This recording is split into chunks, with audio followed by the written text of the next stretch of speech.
За хөтөлбөрийн үндэсний нам бутларлаа, хагарлаа гэсэн мэдээлэл сүүлийн үед ихээр гаргасан. Гэсэн ч тус намд хэлсэж намын гишүүн болж байгаа иргэд цөөнгүй байна. Өнөөдөр л Сүхбаатар дүүргийн 300-аар иргэн хөтөлбөрийн үндэсний намд хэлсэж дэд дарга боргил ерөнхий нарийн бичгийн дарга одон туянаараас гишүүний үнэлгээ гартаа авлаа.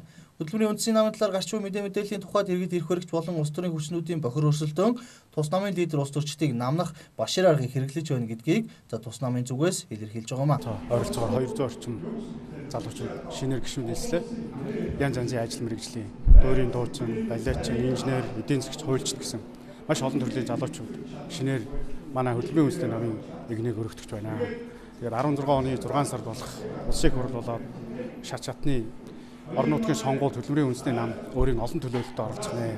Бусад намынхаас ялгартай хамгийн алсыг харсан, хамгийн цогц хүнлүүгээ чиглэсэн, нийгэм рүүгээ чиглэсэн Монголын ард түмнийг төлөө ийм байгаа учраас би дэмжиж байгаа. За ерөнхийдөө шин сорго улс төрийн хүчин байгуулагдахад бизнесээ хамгаалсан компанитай бусад намууд ихэд дургу хандсан. Энэ утгаараа хөтөлбөрийн үндэсний намын хөлд орохоос өмнө нухчин дарах гэсэн манангийн бодлого их хүчтэйгээр явагдаж байна гэдгийг мөн хэлж байгаа юм. За мөн Монгол улсын 21 аймаг 9 дүүргээс тус нам дэлсэх хэрэгтийн хүсэлт ихээр ирж байгаа учраас намын үүрэг хэсгүүдээрээ дамжуулан гишүүдийнхээ баталгааг гардуулахар болжээ.